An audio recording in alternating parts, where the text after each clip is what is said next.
तो और मेरे भाई लोग यार, कैसे आप सब लोग। आज मैं आपको एक्सप्लेन करने वाला हूँ सोलो लेवलिंग। तो चलिए यार एक्सप्लेनेशन को स्टार्ट करें। और अगर आपको वीडियो अच्छी लगे तो लाइक और सब्सक्राइब यार जरूर करना।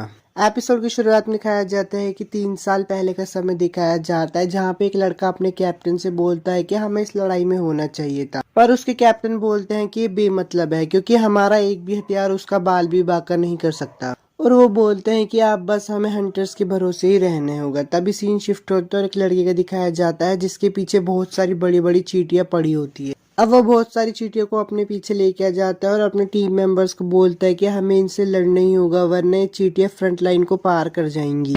अब वो चींटियां उनके साथियों को एक एक करके मार रही होती है। तभी उनमें से एक लड़का बोलता है कि हम इनसे नहीं लड़ सकते, हम बहुत लो रैंक के हैं। तभी एक चींटी एक आदमी को मारने ही वाली होती है, पर पीछे से दूसरा आदमी आके उस आदमी को बचा लेता है और उसकी सारी की सारी चोटें हील कर देते हैं। फिर उसकी टीम सारी की सारी चींटियों को मार देती है। अब वो लोग चींटियों को मारकर बात ही कर रहे होते हैं, तभी दूसरे किस्म की चींटियां आ जाती है तो उनको लगता है कि लीडर होगा। अब वो उस चींटी को भी मार देते हैं, पर तभी उसके दोस्त आ जाते हैं तो वो समझ जाते हैं कि ये लीडर नहीं था। अब वो और उनके साथी मिलकर सारी की सारी चींटियों को मार देते हैं। अब दो बंदे आपस में बात कर ही रहे होते हैं, तभी हमारा मेन कैरेक्टर संग आ जाता है। तो उनमें से एक बंदा पूछता है कि सभी से हाय हेलो क्यों कर रहे हैं। तो दूसरा बंदा जवाब देता है कि सबसे कमजोर हंटर है, वो तो सबसे छोटी रेड्स में भी हॉस्पिटल पहुंच जाता है, सबसे कमजोर और सबसे बेकार है वो। अब वो आदमी बोलता है कि मैं नहीं चाहता कि संग ये सब सुने, पर संग ने ये सब सुन लिया होता है और वो बोलता है कि उनकी सारी की सारी बातें सच है। अब जूही वहाँ पे आ जाती है और जिन्नू से पूछती है कि तुम्हें फिर से चोट लगी। तो जिन्नू बोलता है कि ओ जूही सान, हम फिर से साथ में काम करेंगे। तो जूही बोलती है कि ये सब छोड़ो, ये बताओ तुम्हारे चेहरे को क्या हुआ है। तो जिन्नू बोलता है कि वही जो हर बार होता है। तो लड़की बोलती है कि तुम्हें अपना ध्यान रखना चाहिए ना। अब मिस्टर जोंग बोलते हैं कि इस डंजन के लिए मैं तुम सबका लीडर होऊंगा। तो सब बोलते हैं कि हाँ आपके पास अच्छी स्किल्स है, आप लीडर होने के काम। तो जिन्नू भी बोलता है कि हाँ मिस्टर सोंग आपके साथ काम करके खुशी होगी, और वो ये भी सोचता है कि इस वाली रेड में अपनी पूरी ताकत लगा दूंगा। अब जिन्नू एक पत्थर को देख ही रहा होता है, तभी उसके पीछे से गोबलिन हमला कर देता है, पर वो सोचता है कि मैं इस गोबलिन को तो मार ही दूंगा, इसलिए वो अपनी ताकत से हमला करता है, पर चाकू टूट जाता है। तभी एक गोबलिन उसके पेट में तलवार घुसा देता है। तो जूही बोलती है कि चिंता मत करो जिन्नू, मैं तुम्हें ठीक कर दूं। तो जूही बोलती है कि जिन्नू क्या तुम अपनी जिद के कारण हंटर बने हुए हो, अगर तुम ऐसे ही करते रहो तो एक दिन इससे भी कुछ बुरा हो सकता है। तो जिन्नू बोलता है कि मुझे माफ कर दो, पर जूही बोलती है कि मुझे तुम्हारी माफी की जरूरत नहीं है, मैं तुम्हारी चिंता करती हूँ। अब मिस्टर जोंग और उनकी पार्टी ने सारे के सारे मॉन्स्टर्स को मार दिया होता है। तो मिस्टर जोंग बोलते हैं कि सारे के सारे क्रिस्टल्स इकट्ठे कर लो। तो जिन्नू मन ही मन में सोचता है कि चलो एक खत्म हुआ, पर तभी उनकी पार्टी का एक मेंबर बोलता है कि देखो इधर एक गुफा है। अब मिस्टर जोंग बोलते हैं कि एक और गुफा, पर हमने तो बॉस को हरा दिया है, तो अब तक तो गेटों को बंद हो जाना चाहिए था। तो मिस्टर जोंग के पार्टी मेंबर बोलते हैं कि हमें अंदर चले जाना चाहिए क्योंकि वहाँ पे और लूट मिलेगी। अब मिस्टर जोंग बोलते हैं कि सभी मेरी बात ध्यान से सुनो, ऐसे अनजान गुफाएं मिलने पे हमें किसी बड़े हंटर के आने का इंतजार करना चाहिए। पर मिस्टर जोंग की पार्टी के तो वो बोलते हैं कि ये अच्छी बात नहीं है कि सारी अच्छी चीजें वो लोग ले जाए, ये डी रैंक का डंजन है, इसमें कोई दिक्कत नहीं होगी। तो मिस्टर जोंग बोलते हैं कि मैं तुम्हारी फीलिंग समझ सकता हूँ, पर ये बहुत रिस्की होगा, इसलिए हम वोटिंग कर लेते हैं। अब वोटिंग करने पर 6 जाने वाले बंदे होते हैं और 6 नहीं जाने वाले बंदे होते हैं। तो मिस्टर जोंग संग से पूछते हैं कि तुम जाना चाहोगे। तो जिन्वू सोचता है कि अब जबकि डैड भी लापता है तो घर को चलाने वाला सिर्फ मैं ही हूँ, मुझे माँ के इलाज के लिए भी पैसे इकट्ठे करने हैं और बहन की पढ़ाई के लिए भी, इसलिए मुझे पैसों की जरूरत है, तो मुझे जाना ही होगा। तो वो जाने के लिए हाँ कर देता है। तभी सीन शिफ्ट हो जाता है और दिखाया जाता है कि दो चोर चोरी करके भाग रहे होते हैं। तभी उनके सामने एक लड़की आ जाती है, तो वो बोलते हैं कि हट जा वरना तेरे ऊपर भी चढ़ा देंगे, पर वो लड़की उन दोनों को वहीं पे ही गिरा देती है। अब सब उस लड़की को घेर लेते हैं क्योंकि वो एक एस रैंक हंटर होती है। तभी वो वहां से भाग जाती है। अब वापिस से सीन शिफ्ट हो जाता है और उन लोगों का दिखाया जाता है। अब उनकी पार्टी में से एक बंदा बोलता है कि हमें गुफा में चलते हुए कितने मिनट हो गए। तो उनमें से एक बंदा जवाब देता है 40 मिनट। अब जिन्वू सोही से बोलता है कि मुझे माफ कर दो, मेरी वजह से ही हम बॉस को ढूंढ रहे हैं। तो लड़की बोलती है कि माफी की कोई जरूरत नहीं है, और लड़की ये भी बोलती है कि मेरी चिंता करने की कोई जरूरत नहीं है, मैं ठीक हूँ। पर लड़का बोलता है कि क्या तुम सच। पर लड़की चिल्लाकर बोलती है कि मैं बिल्कुल भी ठीक नहीं हूँ, क्या तुम भूल गए हो, अगर वो हमला थोड़ा सा भी ऊपर होता तो तुम मर चुके होते जिन्वू। और लड़की ये भी बोलती है कि मैंने मुश्किल से ही तुम्हारे हाथ और पैर ठीक किए थे, क्या तुम पागल हो, ये तुम्हारा कोई स्क्रू ढीला है। अब लड़का बोलता है कि मुझे माफ कर दो और मन ही मन में सोचता है कि जूही की वजह से मैं कई बार मरने से बचा हूँ। अब जिन्हों और सोही बात कर ही रहे होते हैं तभी उन्हें आवाज आती है कि हमें गेट मिल गया है। अब वो लोग गेट खोल के अंदर चले जाते हैं और बोलते हैं कि ऐसा डंजन तो मैंने पहली बार ही देखा है और ये मूर्ति किसकी है। अब जिन्हों एक मूर्ति को देख ही रहा होता है और देख कर बोलता है कि ये वाली मूर्ति तो बाकी मूर्तियों से भी बड़ी है। अब सूही जिन्नू से बोलती है कि मैंने उस मूर्ति की आंखें हिलते हुए देखी। तो जिन्नू बोलता है कि तुम्हें वहम हुआ होगा। अब वो सब लोग बात कर ही रहे होते हैं तभी दरवाजे बंद हो जाते हैं। तो उनमें से एक लड़की बोलती है क्या हम यहाँ पे कैद हो गए हैं। तभी एक लड़कों से धक्का मारते हैं बोलता है कि मैं तो यहाँ से जा रहा हूँ, जो भी खजाना मिले वो तुम सब रख लेना। पर तभी एक मूर्ति आती है और उसको बीच में से काट देती है। अब लड़का इतना डर चुका और बोलता है कि मेरी पहली रेड में मैं सबसे अलग हो गया था और अकेला फंस गया था। मैंने की रैंक के मॉन्स्टर से फाइट की और हफ्ते तक हॉस्पिटल में पड़ा रहा। और बोलता है कि सारे हंटर्स अपने क्रिस्टल्स बेच के अच्छे अच्छे हथियार ले लेते हैं, पर मेरे पास से छोटे छोटे क्रिस्टल्स से आते हैं जिनसे मैं एक चाकू ही खरीद पाता हूँ। अगर ये भी टूट गया तो मुझे हाथों से ही लड़ना पड़ेगा। अब वो लड़का जोर से चिल्लाता और बोलता है कि सब नीचे झुक जाओ।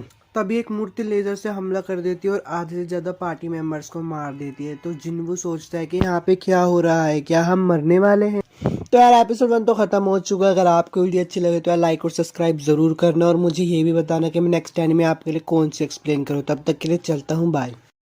आज मैं आपको एक्सप्लेन करने वाला हूँ सोलो लेवलिंग का एपिसोड 2। तो चलिए एक्सप्लेनेशन को स्टार्ट करते हैं बिना टाइम वेस्ट करे। और अगर आपको वीडियो अच्छी लगे तो लाइक और सब्सक्राइब जरूर करना। एपिसोड के शुरुआत में दिखाया जाता है कि मिस्टर सोंग जिन्वू से बोल रहे होते हैं हम बाल बाल बच गए, अगर तुमने नोटिस नहीं किया होते तो हम सब मर जाते। तो जिन्वू बोलता है कि मैंने तो बस खतरे को महसूस किया था। पर वो देखता है मिस्टर सोंग का हाथ कट गया होता है। तो वो उन्हें बोलता है आपका हाथ। मिस्टर सोंग बोलते हैं क्या तुम ब्लीडिंग को रोक सकते हो। जिन्वू मिस्टर सोंग की ब्लीडिंग रोक रहा होता है और उनसे पूछता है कि जब हमने यहाँ पे कदम रखा था तो आपने कुछ रूल्स पढ़े थे, क्या वो रूल्स मुझे आप वापस बता सकते हो। तो मिस्टर सोंग बोलते हैं गॉड की तारीफ करो, गॉड का सम्मान करो और भगवान के प्रति अपनी आस्था को साबित करो। जो इन नियमों का पालन नहीं करेगा वो यहाँ से जिंदा नहीं बचेगा। तो जिन्वू बोलता है कि शायद यहाँ पे जिस भगवान की बात की जा रही है वो ये मूर्ति है। अब वो लोग बैठे ही होते तभी एक लड़का उठता है और बोलता है कि मैं यहाँ नहीं मर सकता, मुझे एक बड़े गिल ने बुलाया था अपने साथ काम करने के लिए, बस मुझे अपनी स्पीड को तेज रखना। अब वो आदमी अपनी स्पीड से भाग रहा होता है पर तभी उस मूर्ति से लेजर निकलती है और उसको मार देती है। तो जिन्वू मिस्टर सोंग से बोलता है कि मूर्ति हमें जब चाहे तब मार सकती है तो हमें मार क्यों नहीं रही।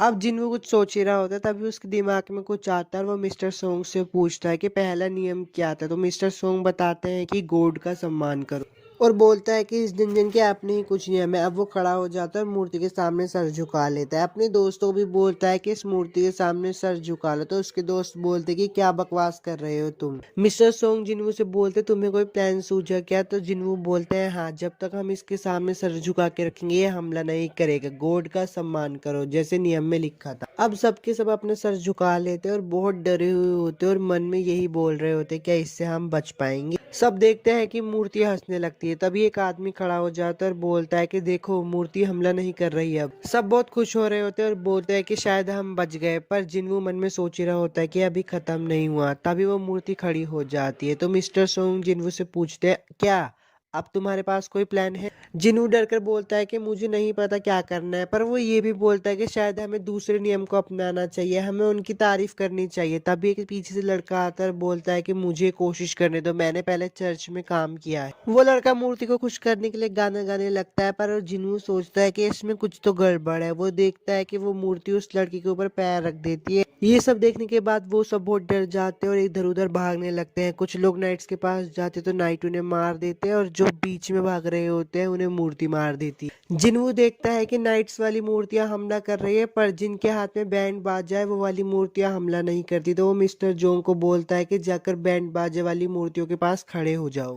मिस्टर जोंग इंस्ट्रूमेंटल वाली मूर्तियों पे जाकर खड़े हो जाते हैं और देखते हैं कि उसमें गाना बजने लगा, ना कि वो हमला कर रही है। इसलिए वो सबको बोल देते हैं कि इंस्ट्रूमेंटल वाली मूर्तियों पे जाकर खड़े हो जाओ, वो हमला नहीं कर रहे। जिन्वू जूही को लेके एक इंस्ट्रूमेंटल वाली मूर्ति पे जाता है और देखता है कि दो दो लोगों के होने की वजह से वो बचती नहीं है, इसलिए वो बोलता है जूही तुम इधर ही रहो, मैं दूसरी मूर्ति पे जाता हूँ। इंस्ट्रूमेंटल वाली मूर्ति के पास वो जा ही रहा होता है, पर वो गलती से एक नाइट वाली मूर्ति के पास खड़ा हो जाता है और वो नाइट उस पर हमला कर देता है। अब वो देखता है कि वो बड़ी मूर्ति उस पर पैर रखने ही वाली है, पर मूर्ति के पास पहुंच जाता है, उस मूर्ति से गाना बजने लगता है, इसलिए वो बड़े वाली मूर्ति जाके अपनी जगह पे बैठ जाती है। जूही वहां पे भाग भाग कर आती है और उससे पूछती है जिन्वू क्या तुम ठीक। जिन्वू बोलता है कि हाँ मैं ठीक हूँ, पर जूही देखती है कि जिन्वू का पैर कट गया है, इसलिए वो उसे बोलती है मैं तुम्हें पूरा हील करके ही रहूँ। जूही कोशिश तो बहुत करती है, पर वो जिन्वू का पैर हील नहीं करती। अब सब लोग मिस्टर जोंग पर इल्जाम लगाते हैं और बोलते हैं कि तुम्हारी गलती की वजह से ही हम यहाँ पे फंस गए हैं। तो जिन्वू बोलता है कि अभी बहस करने का समय नहीं है, अभी एक और नियम बाकी है, गॉड के प्रति अपनी आस्था साबित करो। तभी एक ऑल्टर निकल जाता। तो मिस्टर सोंग बोलते हैं कि मुझ जैसे बेवकूफ को भी पता है यहाँ पे क्या करना है, हमें यहाँ पे कुर्बानी देनी होगी ना। तो मिस्टर किम तलवार निकाल कर मिस्टर जोंग की गर्दन पे रखते हैं और बोलते हैं कि मैंने एक आदमी के दो टुकड़े होते देखे जो आने से पहले अपनी बीवी की तारीफें कर रहा था। और किम ये भी बोलता है कि अब अपनी जिम्मेदारी लेने का वक्त आ गया है लीडर। तो मिस्टर जोंग बोलता है ठीक है मैं ये करूंगा, और वो जाकर उस सर्कल में खड़े हो जाते हैं। तभी वो देखते हैं वहां पे एक आग जलने लगते हैं। मिस्टर सोंग दूर से चिल्लाते हैं और बोलते हैं जिन्वू मुझे और कुछ करना है क्या। तो जिन्वू सोचता है कि हमें तो बस एक ही कुर्बानी देनी थी। अब वो अपने आपस में खड़े हुए लोगों से बोलता है कि क्या तुम मुझे वहां ले जा सकते हो,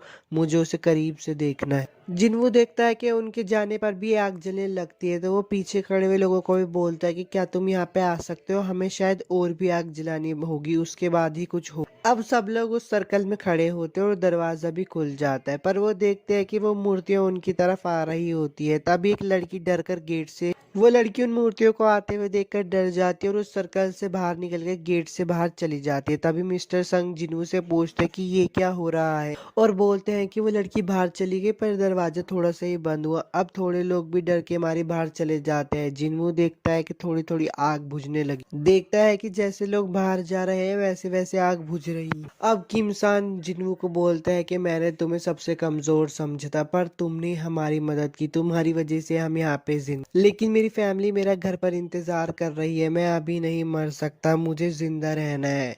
किम रोते रोते वहां से बाहर चले जाते हैं और माफी मांगते हैं मुझे माफ कर देना। मिस्टर जोंग जिन्वू से बोलते हैं कि तुम सूही को लेकर यहाँ से चले जाओ, मैं यहाँ पे रुकता। पर जिन्वू बोलता है कि आप सूही को यहाँ से लेकर चले जाइए, आपको भी परिवार है। मिस्टर सोंग जूही को बेहोश करके वहां से चले जाते हैं। जिन्वू की तरफ वो सारी मूर्तियां आ रही होती है उनको मारने के लिए। तो जिन्वू बोलता है कि अगर मुझे पता होता कि मैं यहाँ पे मरने वाला हूँ तो मैं और बड़ा लाइफ इंश्योरेंस लेता। जिन्वू तलवार उठाकर बोलता है कि मैं मरने ही वाला हूँ तो मैं इनमें से एक को साथ में मार के ही जाऊंगा। पर वो मूर्तियां उसको मारने लगती है और वो बोलता है मैं जीना चाहता हूँ, अगर मुझे एक मौका मिलता तो मैं और बेहतर कर। एपिसोड 2 तो खत्म हो गया। अगर आपको वीडियो अच्छी लगे तो लाइक और सब्सक्राइब जरूर करना, और मुझे भी बताना कि मैं नेक्स्ट एनीमे आपके लिए कौन सी एक्सप्लेन करूँ। तब तक के लिए चलता हूँ, बाय।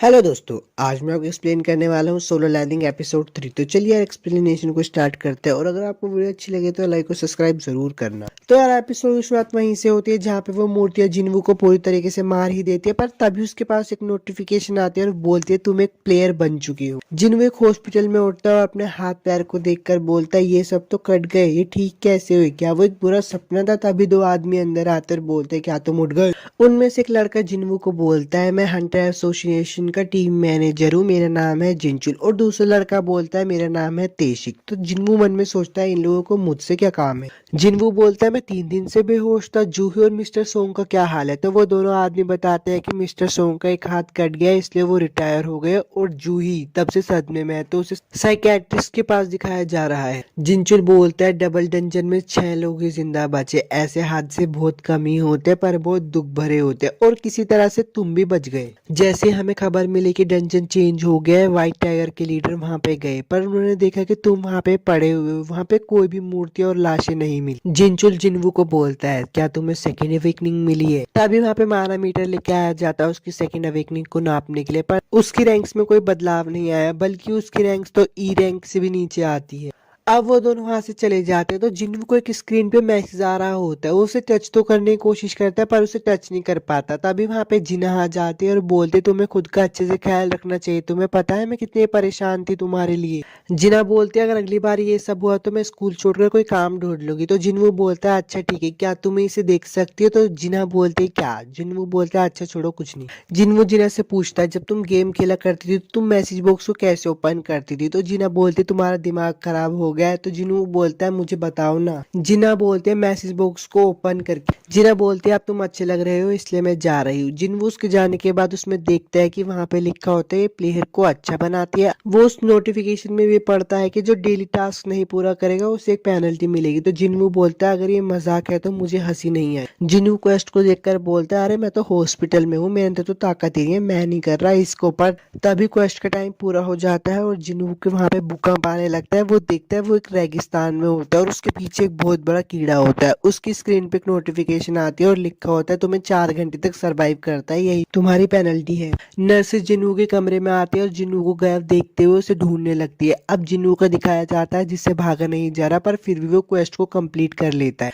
क्वेस्ट को कंप्लीट करने के बाद वो वापस हॉस्पिटल में आ जाता है और नर्स से बोलते हैं क्या आप ठीक हो? अब सीन चेंज हो जाता है और सुबह का सीन दिखाया जाता है जहाँ पे सोही जिन्नू से मिलने आता पर वो दो नर्स को बातें करते हुए सुनती है जिसमें वो बोल रही होती है जब से ठीक हुआ है तब से रोज दौड़े जा रहा है, ये कहता है कि इसे ताकतवर बनना है। जूही ये सारी बातें सुनकर वापस चली जाती है। अब जिन्नू का सीन दिखाया जाता है जो कि बोलता है मुझे होश आए हुए 3 दिन हो चुके हैं और ये जो विंडो है ये मेरा कोई भ्रम नहीं है, ये असली में है। जब भी मैं कोई क्वेस्ट पूरी करता हूँ तो मुझे 3 तरीके के इनाम मिलते हैं। जिन्नू बोलता है कि मैं अपने पॉइंट्स को अपनी ताकत में भी बांट सकता हूँ, पॉइंट्स को बांटने के बाद मुझे बहुत ताकतवर फील होता है। ये तो किसी एक वीडियो गेम की तरह लगता है। कुछ दिनों के बाद का सीन दिखाया जाता है तो जिन्नू बोलता है इतनी सारी क्वेस्ट करने के बाद मुझे सिर्फ पेंस और बैंडेजेस ही मिलते रहे पर आज एक बॉक्स मिला है। उस बॉक्स को खोलने के बाद उसमें उसे की मिलती है जो कि इंस्टेंस डंजन की होती है। जिन्नू अपना सारा सामान लेकर उस डंजन की तरफ जा रहा होता है और मन में बोलता है अगर कुछ भी खराबी हुई तो मैं पहले की तरह वापस पीछे भाग जाऊंगा। जिन्नू डंजन के अंदर चले जाता है तो देखता है कि पीछे का गेट बंद हो जाता है। अब वो बोलता है बहुत बड़ी गड़बड़ हो गई, अब मैं भाग नहीं सकता, मैं तो ई रैंक के डीमन को भी नहीं हरा पाता, इन्हें कैसे हराऊंगा। जिन्नू बोलता है मैं क्या करूं, मेरा तो कॉन्फिडेंस भी अचानक से गायब हो गया। तभी उसके सामने 3 गोबलिन आ जाते हैं और जिन्नू को पुरानी यादें आने लगती कि वो कैसे उसे मारा करते। सारे गोबलिन को मारने के बाद जिन्नू बोलता है मुझे लगता है मैं बहुत ताकतवर हो गया हूँ। तभी वहां पे एक वुल्फ आ जाती है और उस पर हमला करने लगता है। एपिसोड 3 तो खत्म हो गया। अगर आपको वीडियो अच्छी लगी तो लाइक और सब्सक्राइब जरूर करना और मुझे भी बताना कि मैं नेक्स्ट चैनल में आपके लिए कौन सी एक्सप्लेन करूँ। तब तक के लिए चलता हूँ, बाय।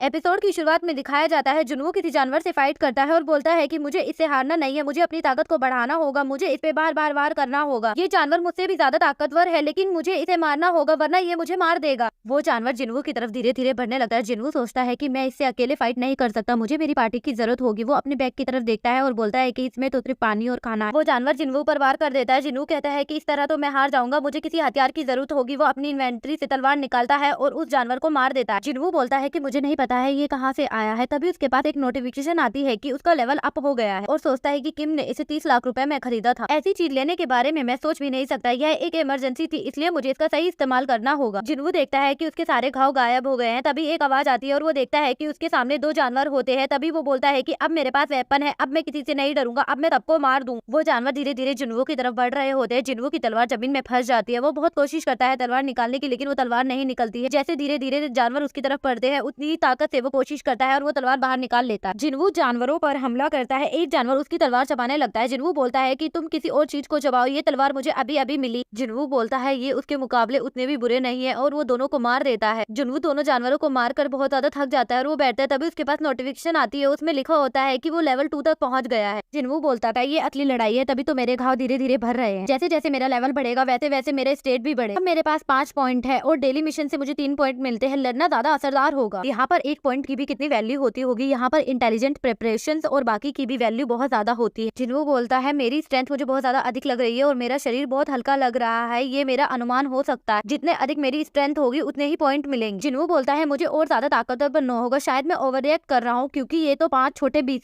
मुझे और ज्यादा ताकतवर बनना होगा। वो मॉन्स्टर के पास जाता है और बोलता है कि इनके पास तो एक स्टोन होना चाहिए। तभी एक नोटिफिकेशन आती है, उसमें से एक स्टोन उसे मिल, फिर से एक नोटिफिकेशन आती है, उसमें एक स्टोन दिखाया जाता है। वो उसे खरीदने की कोशिश करता है पर वो खरीद नहीं पाता है और बोलता है कि ये तो बिगनर्स के लिए नहीं होगा। जिन्वू के पास जो चीज होती है वो उसे सेल कर देता है, उससे उसे 20 गोल्ड कॉइन मिलते हैं और वो बोलता है कि लेकिन ये आर रैंक वाले ड्रैगन जैसा क्यों लग रहा है मुझे। जिन्वू बोलता है कि मैं यहाँ के बॉस को हराए बिना बाहर नहीं जा सकता, मेरे पास एक टेलीपोर्टेशन स्टोन होगा जिससे मैं बाहर जा सकता हूँ, पर मुझे वो कहाँ मिलेगा। अगर मैं यहाँ देर तक रहा तो मेरा खाना भी खत्म हो जाएगा और मैं ई रैंक वाले बॉस को भी अकेले नहीं हरा सकता और मैं बीच में भी मर सकता हूँ। अचानक से एक आवाज आती है और वो देखता है कि वहाँ पर बहुत सारे मॉन्स्टर आ जाते हैं और वो बोलता है कि मुझे डरना नहीं चाहिए, पहले मौत का अनुभव कर चुका हूँ, मुझे इन सबको मारना होगा। सारे मॉन्स्टर जिन्वू पर हमला कर देते हैं। जिन्वू अपनी तलवार से उन मॉन्स्टर को मारने की कोशिश करता है और बोलता है कि ये इतनी आसानी से नहीं मरेंगे और इन लोगों को मारने के लिए मुझे अपनी सारी ताकत। जिन्वू अपनी पुरानी याद में देखता है कि उसे अपनी माँ के इलाज के लिए पैसे चाहिए होते हैं, इसलिए वो हंटर बना और फिर वो प्रेजेंट में आ जाता है। वो कहता है चलो अब लड़ते हैं, जी भरकर लड़ते हैं। जिन्वू अपनी तलवार से सारे मॉन्स्टर को मार देता है और बोलता है कि मुझे और ज्यादा ताकतवर बनना होगा। अभी उसके पास एक नोटिफिकेशन आती है, उसमें लिखा होता है कि उसे 34 वोल्फ फैंग्स मिले हैं। उसके हाथ में टेलीपोर्टेशन स्टोन होता है और वो बोलता है कि मुझे इससे बाहर निकल जाना चाहिए और सोचता है कि मुझे फिर से इतनी आसानी से ताकतवर होने का मौका नहीं मिलेगा। मुझे नहीं पता टेलीपोर्टेशन स्टोन का इस्तेमाल करने से क्या होगा, ये शायद गायब हो जाएगा या इसका नामो निशान मिट जाएगा, बिल्कुल गेम के लिमिट टाइम इवेंट जैसे। सोचता है कि मैं आगे बढ़ूं या फिर से लौट जाऊं। चेंज होता है और दिखाया जाता है सुई के पास एक कॉल आता है। सुई बोलती है हंटर ओकेसन की तरफ से पिछले दिनों में जो भी कुछ हुआ है उसके लिए मैं माफी चाहती हूँ। मॉन्स्टर दरवाजा तोड़कर बाहर आ गए हैं, हमें उनसे लड़ने के लिए हंटर्स की जरूरत पड़ेगी और एक हीलर की भी जरूरत पड़ेगी। सुई बोलती है मैं समझ। फिर से जिन्वू का सीन दिखाया जाता है। जिन्वू बोलता है कि उसके नाम को दर्शाने वाला रंग बदल रहा है। जिन्वू बोलता है सफेद रंग कमजोर को दर्शाता है और ऑरेंज रंग मेरे बराबर होगा। लाल का मतलब ज्यादा ताकतवर होता है। लाइट्स का नाम अब सफेद हो गया है।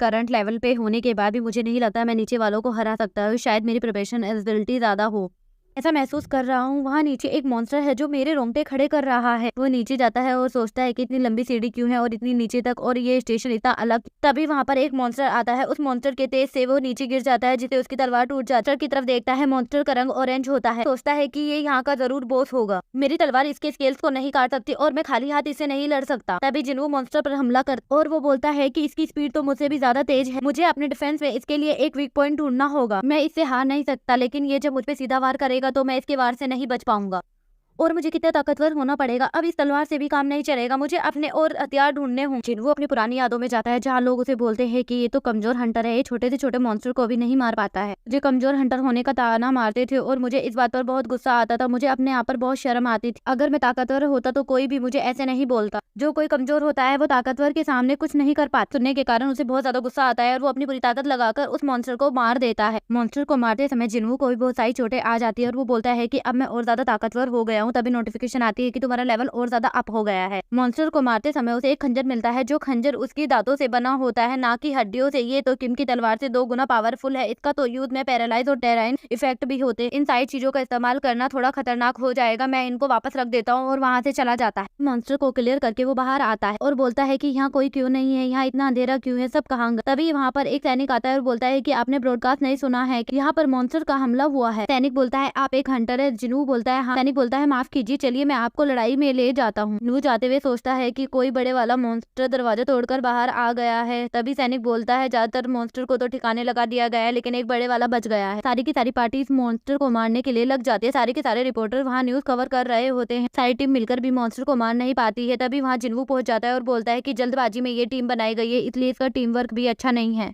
वो मॉन्स्टर को देखता है और बोलता है कि ये तो 8 रैंक वाला डी रैंक वाला मॉन्स्टर, इससे लड़ने के लिए तो सारे हंटर और सारे हीलर्स यहीं पर हैं। वहाँ पर सुई भी होती है। तभी उसमें से एक हंटर बोलती है कि तुम तो डी रैंक वाली हंटर हो, हमारी मदद करो। सुई बोलती है हाँ। बोलता है कि ये जो लड़ रहे हैं सब कमजोर हंटर है, अब मुझे ही कुछ करना होगा। वो अपनी सारी की सारी ताकत लगाकर उस मॉन्स्टर को मारने के लिए अपनी तलवार फेंक देता है। हंटर बोलते हैं कि हम इस मॉन्स्टर से नहीं लड़ सकते, इस मॉन्स्टर से लड़ने के लिए हमें ताकतवर हंटर्स की जरूरत होगी। जिन्वू अपनी तलवार से मॉन्स्टर पर हमला करता है और मॉन्स्टर मर जाता है। वहाँ के सारे हंटर्स बोलते हैं कि हमने कर दिखाया, हमने इस मॉन्स्टर को मार दिया। हंटर देखता है और बोलता है कि ये तो कोई हाई लेवल वाले हंटर का काम। हंटर हंटर एक सैनिक से पूछता है कि ये तलवार किसकी है। सैनिक बोलता है कि ये उस लड़के की है, लेकिन वो तो वहाँ से चला गया है कि मैंने सोचा नहीं था कि ये मेरे एक ही हमले से मर जाएगा। तो ही बोलती है ये तो जिन्हू। यहीं पर एपिसोड 4 खत्म होता है। एपिसोड की शुरुआत में दिखाया जाता है जिन्हू हॉस्पिटल में होता है। हॉस्पिटल में सारी नर्सें जिन्हू के लिए बात कर रही होती है कि वो कितना हैंडसम है, उसकी बॉडी कितनी प्यारी है, वो पहले से ही इतना प्यारा था क्या, पहले से ही वो इतना अच्छा हंटर। जिन्हू के बारे में बातें कर रही होती है। उनमें से एक नर्स जिन्हू के रूम में जाती है। रूम में जिन्हू बिना कपड़ों के होता है। नर्स बोलती है मुझे माफ करना, और मन में सोचती है कि इसकी बॉडी कितनी कमाल की है। वो बोलता है आप क्या कह रही थी। नर्स कहती है आज आप डिस्चार्ज होने वाले हैं, आपको कैसा लग रहा है। जिन्हू बोलता है अच्छा लग रहा है। नर्स बोलती है तो आप तैयार होकर रिसेप्शन पर आ जाना, आज आपका पेपर वर्क कंप्लीट होगा। जिन्हू बोलता है ठीक है। नर्स बोलती है आप मुझे अपना नंबर दे दीजिए। जिन्हू बोलता है आप मेरे नंबर का क्या करेंगे। नर्स बोल आपको अपना नंबर देने में कोई प्रॉब्लम है क्या। जिन्हू बोलता है शायद ये मेरे जाने के बाद में मेरे टेस्ट की रिपोर्ट भेजेंगी। जिन्हू अपना नंबर नर्स को दे देता। सीन चेंज होता है और दिखाया जाता है कि रिपोर्टर्स वहाँ के बिग हंटर का इंटरव्यू ले रही होती है। वो हंटर से पूछती है कि आपको कैसा लग रहा है,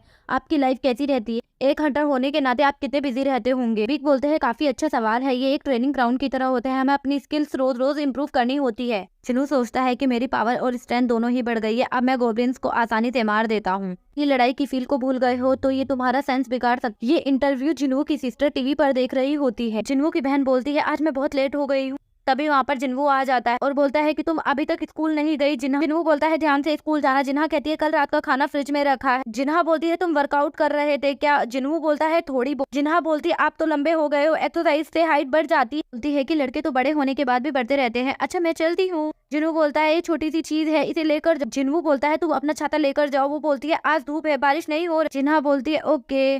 जिन्हा स्कूल के लिए निकल जाती है। जिन्हू बोलता है ध्यान से जाना, सावधानी बरत।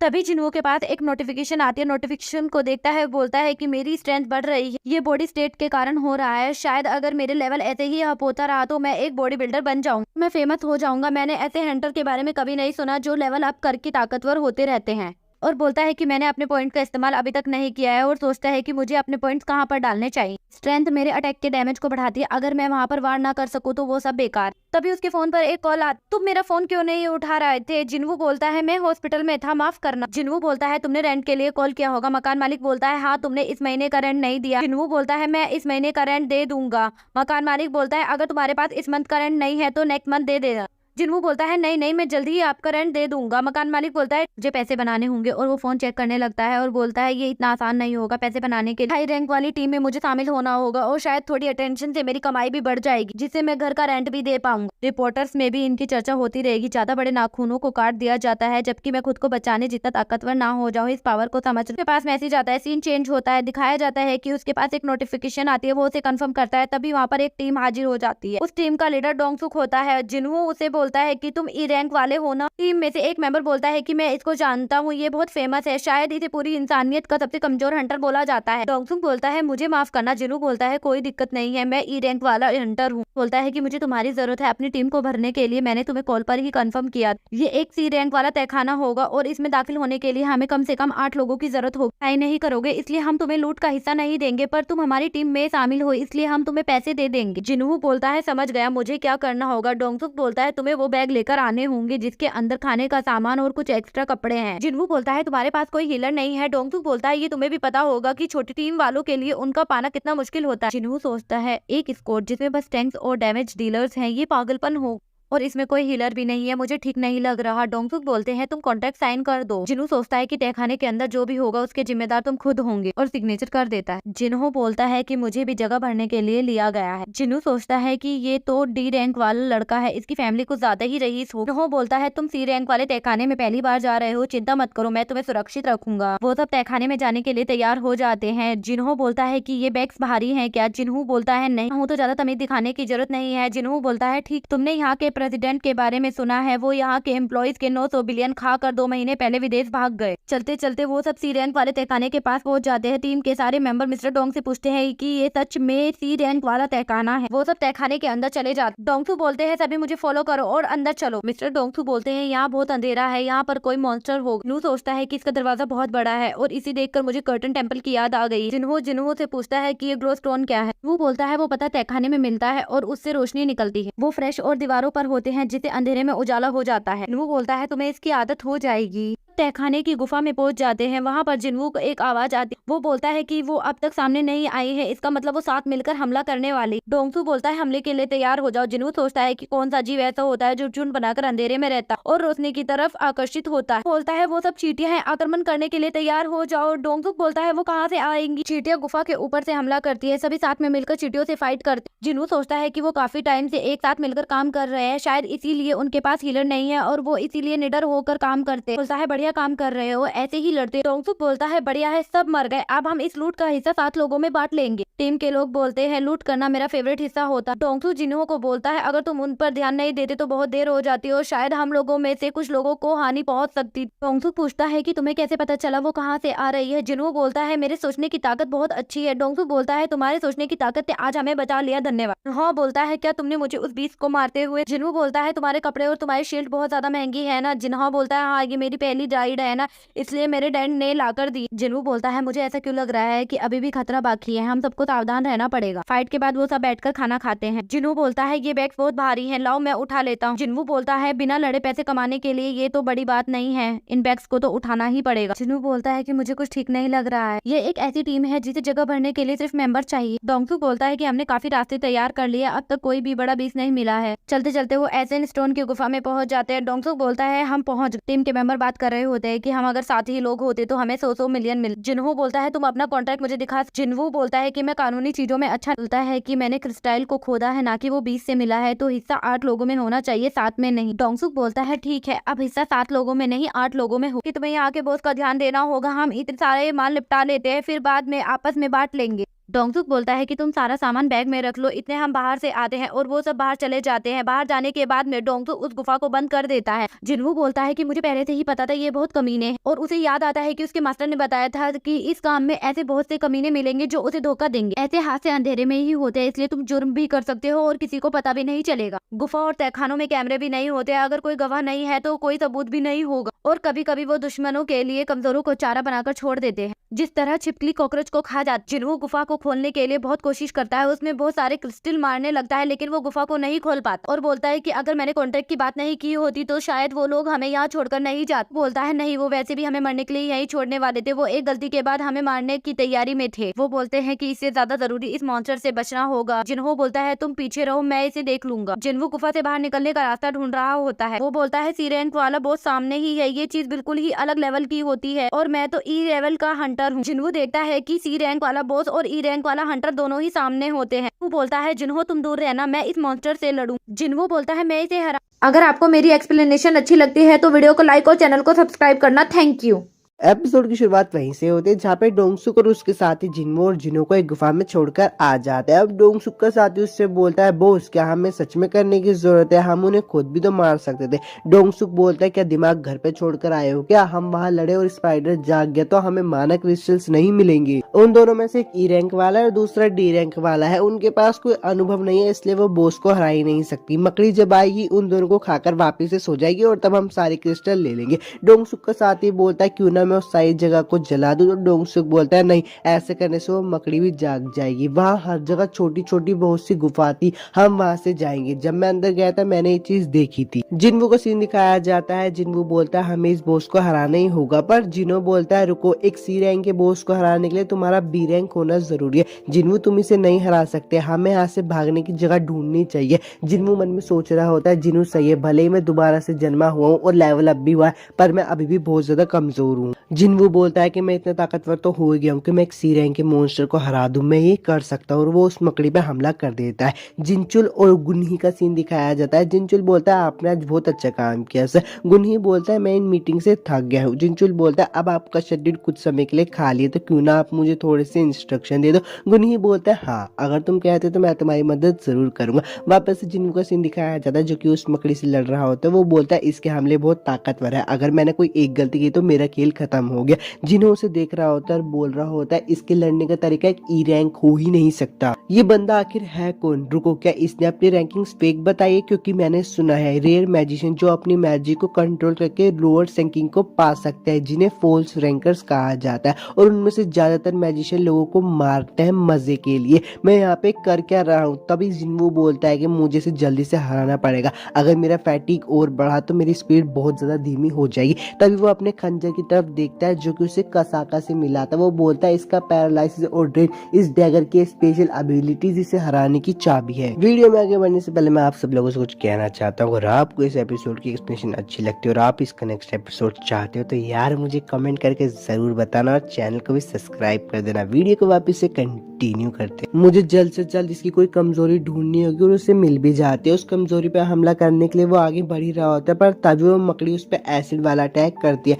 जिन्वू बोलता है कि ऐसा बेकार एसिड अटैक है, एक तो इसके पहले से शरीर इतना मजबूत है और अब इसने एसिड अटैक भी कर दिया। मैंने 60 पैर वाली मकड़ी को कम समझा, अगर मैं ज्यादा देर से लड़ाई करूंगा तो मुझे नुकसान होगा, मुझे कैसे न कैसे करके इसके पास पहुंचने होगा और रिस्क लेना होगा। जिन्वू अपनी डैश स्किल का इस्तेमाल करता है जिससे कि वो तेज हो सके। जिन्वू आगे बढ़ के उस मकड़ी पे एक हमला करता है, पर उस मकड़ी पे कोई असर नहीं होता। जिन्वू बोलता है अगर तुझ पे एक बार मेरे वार काम नहीं करा है तो मैं तुझ पे बार बार वार करूंगा, और अपनी स्पीड बढ़ा के उस पे हमले करने लगता है। जिन्वू भी दूर से देख रहा होता है और बोलता है इतनी तेज स्पीड पर उसके पास इतना स्टैमिना होगा, और आखिर ये करना क्या चाहता है। जिन्वू उस पे बहुत सारे हमले करता है पर वो मकड़ी उसे पीछे फेंक के मारती है और उसको जान से मारने वाली होती है। पर तभी जिन्वू के पास एक नोटिफिकेशन आती है जिसमें लिखा होता है फुल रिकवरी। जिन्वू वहां से हट जाता है और उस मकड़ी की आंखों में अपना खंजर ठोक देता है और बहुत बार मारता है। अब फाइनली वो उस मकड़ी को मार चुका होता है और मन में सोच रहा होता है अच्छा वो मैंने अपना डेली रिवार्ड इस्तेमाल कर लिया था, वरना ये मुझे और दिक्कत देता। जिन्हों सब देखकर मन में बोलता है मुझे पे यकीन नहीं होता कि उसने अकेले बॉस को हरा दिया, अब तुझे पक्का यकीन हो गया कि एक फॉल्स रैंकर है।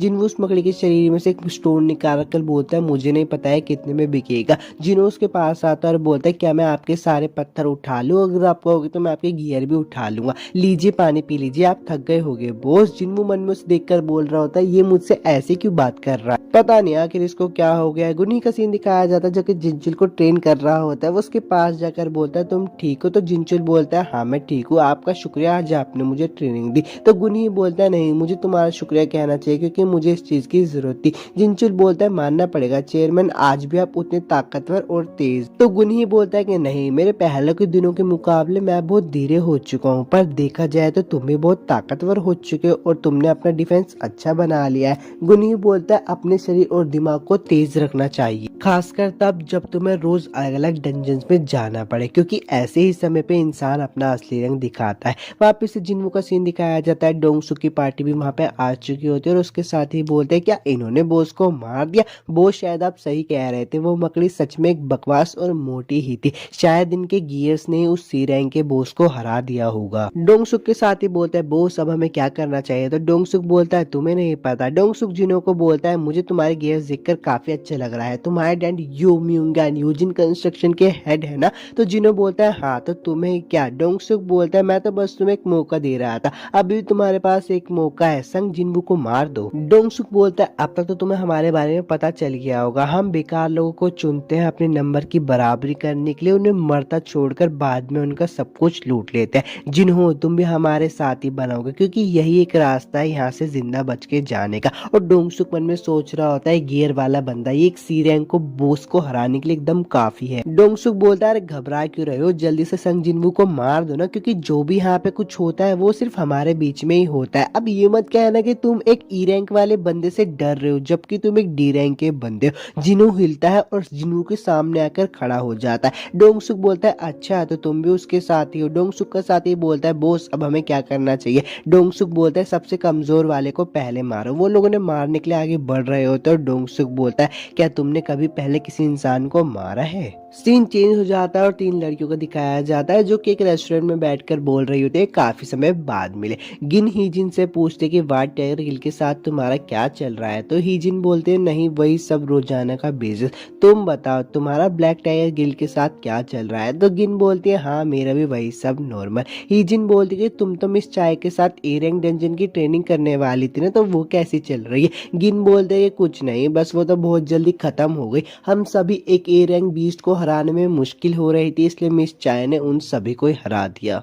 पर उन्हें देखकर लगता है कि उनके लिए ये काम बहुत आसान था। देखा जाए तो वैसे में हम बहुत खुशकिस्मत वाले हैं जिसके साथ वो है। अब सीन वापिस से बदल जाता है और जिन्मू का दिखाया जाता है। डोंगसू को एक आदमी बोलता है कि बॉस मैं ही इसे खत्म कर देता हूँ, और जिन्मू को बहुत पीछे फेंकता है। जिन्हू बोलता है ये तुम कैसे कर सकते हो। जिन्मू वहाँ पे गिरा पड़ा होता है और सोच रहा होता है ये मैं कैसे भूल गया था, मैं ऐसी जगह काम करता हूँ जहाँ सिर्फ ताकतवर ही जिंदा रहते हैं। ये एक ऐसी दुनिया जिसमें लड़ाई और धोखा भरा हुआ है। तभी जिन्मू के पास एक नोटिफिकेशन आती है और उसमें लिखा होता है कि यहाँ पे जितने भी खड़े दुश्मन हैं उन सभी को मार दो। जिन्हू कहता है कि अच्छा अगर इस सिस्टम मेरा इस्तेमाल करना चाहता है तो ठीक है, मैं इसका इस्तेमाल करूंगा, शायद ये मुझे स्ट्रॉन्ग बनाने की कोशिश कर रहा है। जिन्हू खड़ा हो जाता है। जिन्हू बोलता है शुक्र है बॉस आप ठीक। डोंगसुक का साथी बोलता है क्वाहान यार थोड़ी मजबूती दिखाओ ना। जिन्हू उनके सामने आके खड़ा हो जाता है और बोलता है हम हंटर्स है ना, तो हमें हंट होने के लिए भी तैयार रहना चाहिए। जुनते बोलता है बॉस इसे मैं देख लूंगा, रहने दीजिए। और वो जिन्हू के गले में हाथ डालकर बोलता है देख बच्चे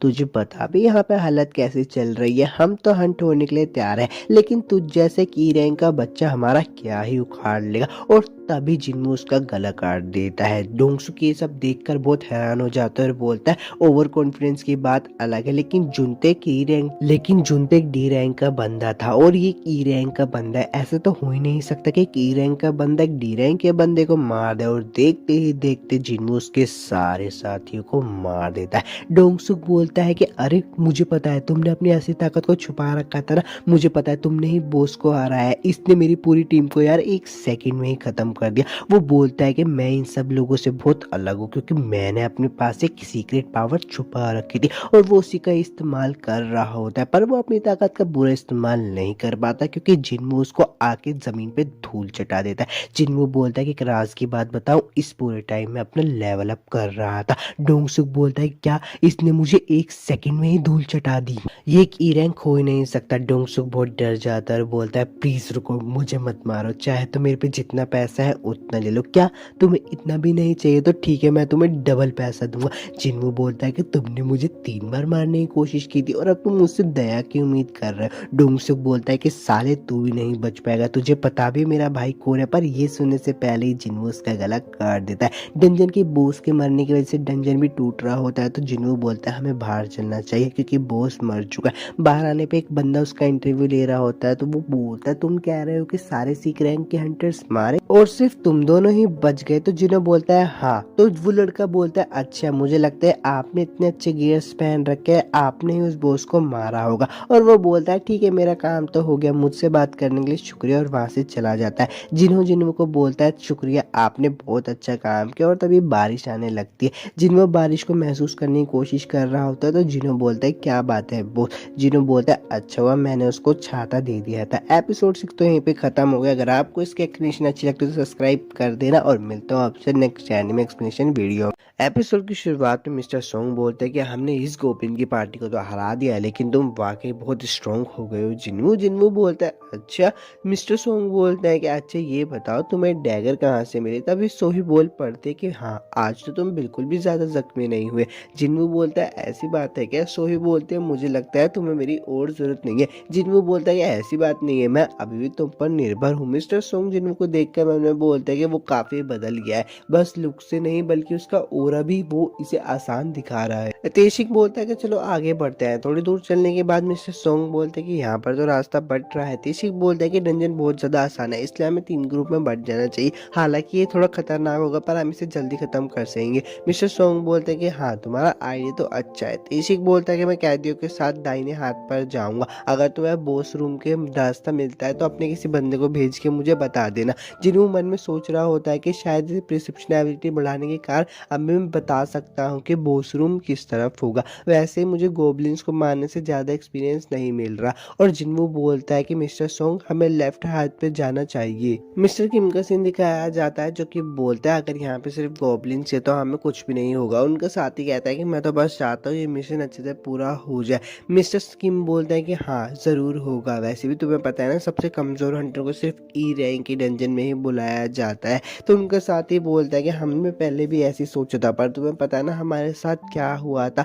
मिस्टर किम बोलते कि मैंने फैसला कर लिया है, मैं संग जिन्हों से माफ़ी मांगूंगा 22 रीड को ख़त्म होने के बाद। तो उनका साथी बोलता है तुम्हें क्या लगता है वो तुम्हें माफ़ करेगा? मिस्टर किम बोलता है बिल्कुल नहीं, पर मैं तब भी उससे माफ़ी मांगूंगा। चलो आगे बढ़ते हैं। तेशिक का सीन दिखाया जाता है जो कि उन कैदियों से पूछता है कि अगर यहाँ पे इंसान होते तो तुम उन्हें भी ऐसे ही मार देते? तो वो कैदी बोलते हैं हाँ, इनमें फ़र्क ही क्या है, मुझे इनसे नफरत है। तभी तेशिक के थोड़ा पास में सीन दिखाया जाता है जो कि एक आदमी से बोलता है कि तुम्हें मेरे से क्या काम है। वो आदमी बोलता है कि 3 लोगों ने मेरी बेटी को छेड़ा था जिसकी वजह से मेरी बेटी ने फांसी लगा ली। उस सदमे की वजह से मेरी बीवी आज भी हॉस्पिटल में एडमिट है, पर ये हरामखोर कुछ ही सालों में रिहा हो जाएंगे जैसे कुछ हुआ ही ना। और तो और वो लोग हंटर्स है, वो रेड में हिस्सा लेकर अपनी सजा कम कर सकते हैं। ये कैसा कानून है जिसमें मेरी बेटी भी घर नहीं वापस लौट सकती? अब वो अपना बैग खोलता है और बोलता है कि इसमें 30 बिलियन बोन है, प्लीज़ उन्हें मार दो। वैसे भी जो डंजन में होता है वो डंजन में ही रहता है, मैं तुमसे भीख मांगता हूँ। प्रेजेंट में सीन आ जाता है और तेशिक बोलता है कि यहाँ से बाहर निकल कर मैं लोगों को बताऊंगा कि तुम्हें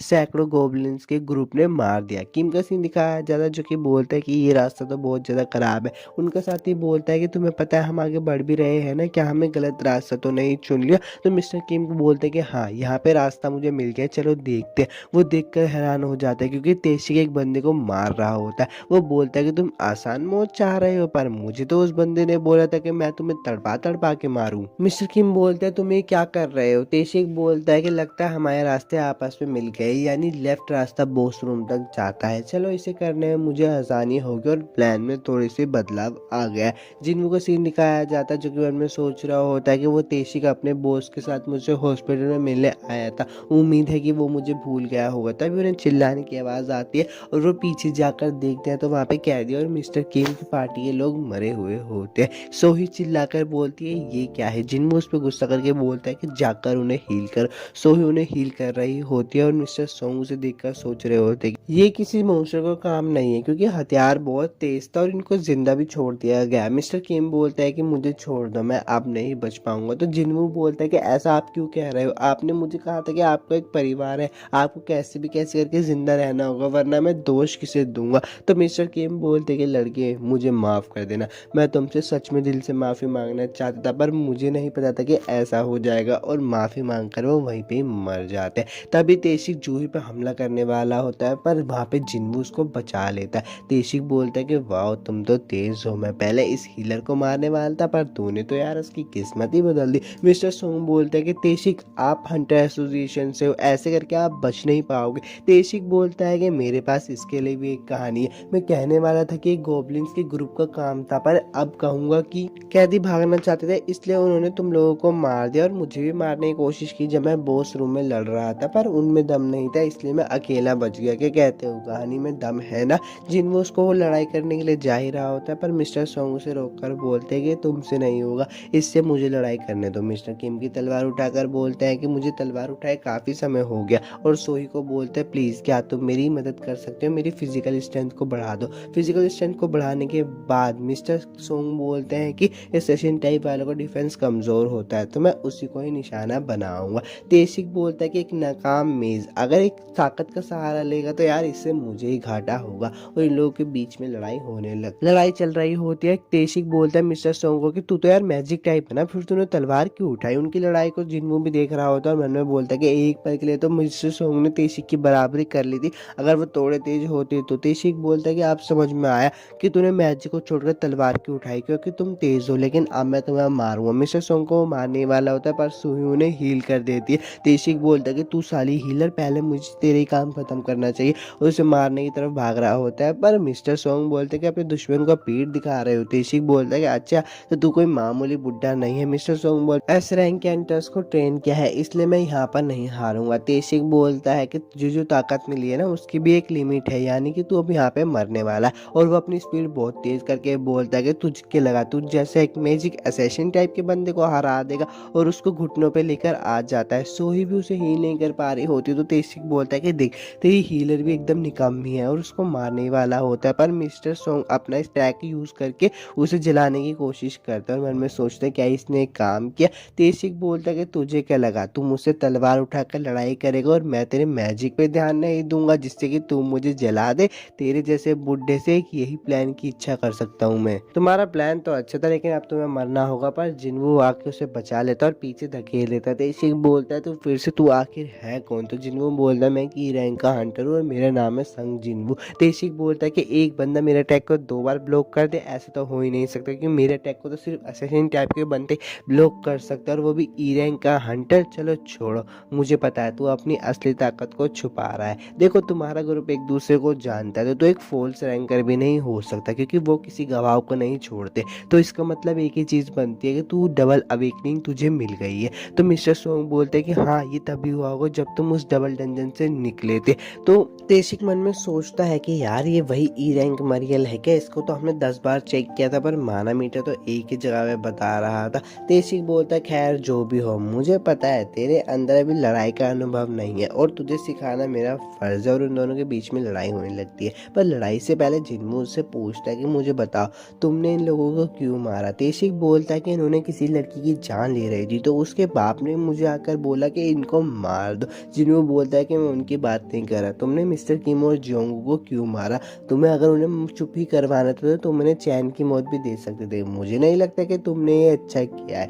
तो वापस से पास्ट में दिखाया जाता है जिसमें तेशिक बोलता है कि मैं ही कर दूंगा। तुम्हें पता है मेरे को बहुत बड़े गिल्ड से ऑफर आए हैं पर मैं इस चिल्लर कंपनी में इसलिए काम कर रहा हूँ क्योंकि मुझे जानवरों को या फिर मॉन्स्टर को मारने से ज़्यादा इंसानों को मज़ा आता है। और वापस से प्रेजेंट में सीन आ जाता है और उन दोनों की लड़ाई शुरू हो जाती है। ये सब देखकर मिस्टर सोंग बोल रहे होते हैं कि जिन्वो बहुत ज़्यादा स्ट्रॉन्ग हो चुका है, ये बिल्कुल भी पुराने जिन्वो जैसा नहीं लगता। उन दोनों के बीच में तगड़ी लड़ाई चल रही होती है। अब तेशिक बोलता है कि यार तुझमें दम तो है, पर जिन्वो बोलता है भाई अपनी मुझे मारने की थोड़ी सी इच्छा को कम कर सकता है क्योंकि सिस्टम ने मुझे मैसेज दे दिया है तुझे मारने का और उसकी स्पीड और 2 गुना हो जाती है। वो जाते ही तेशिक में खंजर घोंप देता है। तेशिक मन में सोच रहा होता है कि अच्छा तो इसके खंजर में एक स्पेशल पॉइजन इफेक्ट है। तेशिक बोलता है रुक भाई मैं भी तुझे एक तोहफा देना चाहता हूँ, मेरे पास भी कुछ खास है। और वो गायब हो जाता है। जिन्वो अपने आसपास देखता है वो गायब हो जाता है। तेशिक उस पर हमले कर रहा होता है पर जिन्वो उससे बच रहा होता है। तो तेशिक बोलता है कि तेरे में दम तो है यार, तू ताकतवर तो है पर मेरे हथियारों को रोकना ये भी एक अच्छी बात है। और वो उसके पैर पे हमला करके बोलता है तेशिक कि अब तू मेरे हमले से कैसे बचेगा? जिन्वो बोलता है कि अपनी बकवास बंद कर और अपने आप को 2 मिनट में हील कर लेता है। ये देखकर तेशिक हैरान हो जाता है। मैंने बोलता है मैंने आज तक कभी नहीं देखा ऐसा हंटर जो साथ में खुद को हील भी कर दे। अब फाइनली जिन्वो तेशिक को मार ही देता है। तेशिक बोलता है कि तू आखिर है कौन? जिन्वो से बताता है कि मुझे खुद नहीं पता, मैं तो बस स्ट्रॉन्ग होता हूँ जैसे ही मैं लोगों को मारता हूँ। जो है मिस्टर सोंग बोलते हैं हमें बचाने के लिए तुम्हारा शुक्रिया।